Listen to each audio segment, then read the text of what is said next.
మరిక్కడ చూస్తే ఎవరు లేరేంటి? ఇవాళైనా వస్తారా? కాసేపు చూద్దాం.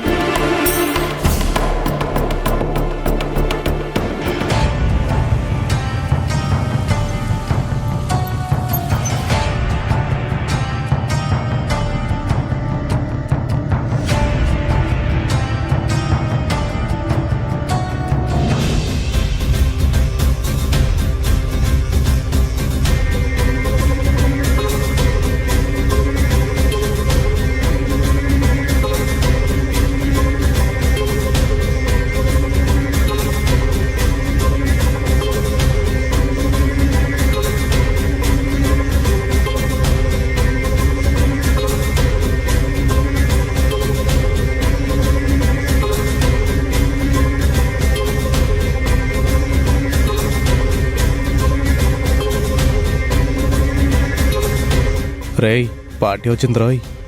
పిట్ట బాగుంది, ఓ పట్టు పడదామా? నోర్మోయ్, మిత్ర మేడంకి తెలిస్తే మనల్ని పట్టిస్తారు పోలీసులకి. వద్దులే, పద.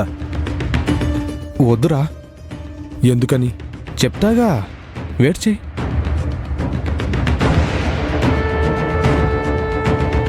వచ్చి గంట సేపు అయిపోయింది, వీళ్ళింకా రాలేదేంటి? అసలు వస్తారా లేదా?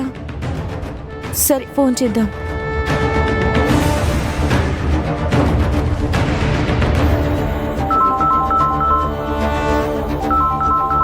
ఆగరా, లిఫ్ట్ చేయకు.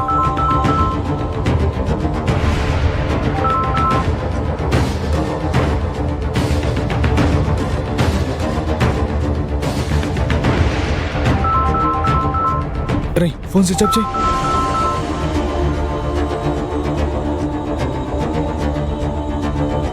ఫోన్ తీయట్లేదేంటి? మళ్ళీ ట్రై చేద్దాం.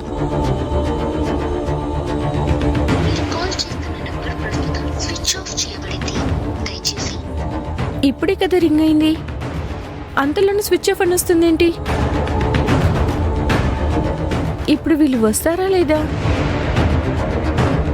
ఇవాళ విశ్వం గురించి తెలిస్తే అతన్ని పట్టుకోవచ్చు అనుకున్నాను.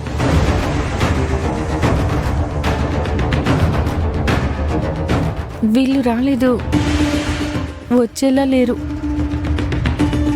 వెళ్ళిపోవడం బెటర్.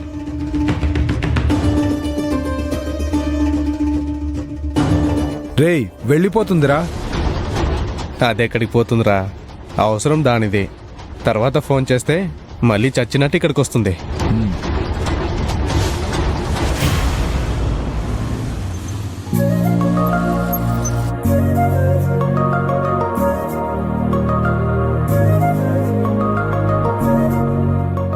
బాబాయ్. అశ్విన్, ఏంటి నీ భార్య కోసం వచ్చావా?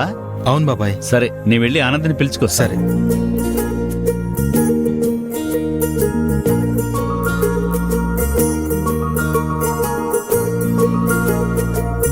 మర్ది గారు, ఏంటి ఇలా సడన్ గా? అశ్విన్ తన భార్య కోసం వచ్చాడమ్మా. నీ వెళ్ళి ఆనంద్ని పిలుచుకొస్తాను. నేను పిలుస్తానులే బాబాయ్, నువ్వు వెళ్ళు. అలాగేనమ్మా.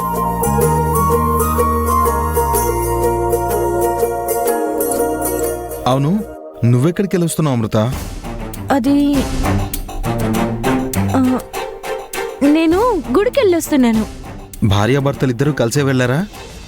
నా మొహం, ఆయనకు రోజు డ్యూటీ, ఇల్లు ఇల్లు డ్యూటీయే సరిపోతున్నాయి. మళ్ళీ నాతో కలిసి తిరగడాలు కూడానా? అంతేలే, ఆయన ప్రొఫెషన్ అలాంటిది కదా మరి. అయ్యో, ఇక్కడేం మాట్లాడుతున్నాం, లోపలికి రండి మరిది గారు. పర్వాలేదు అమృత, ఆనందిని పికప్ చేసుకుని కంపెనీకి వెళ్దామని వచ్చాను. నువ్వు వెళ్ళి తను ఒకసారి పిలుస్తావా? అది ఇవాళ ఆనంది ఇందాక కంపెనీకి వెళ్ళనని చెప్పింది కదా, మరి ఈ విషయం మర్ది గారికి చెప్పలేదా ఏంటి? ఒకవేళ మనసు మార్చుకుని వెళ్దామనుకుందేమో. అమృత, ఏదో చెప్పబోతూ ఆగావు. ఏం లేదు మర్ది గారు, నేను వెళ్ళి ఆనందికి మీరొచ్చారన్న విషయం చెప్తాను. సరే, కొంచెం ఫాస్ట్గా రమ్మనవా, ఇప్పటికీ లేట్ అయిపోతుంది. అక్కడ కంపెనీలో నాకు చాలా వర్క్ ఉంది. అలాగే. సరే.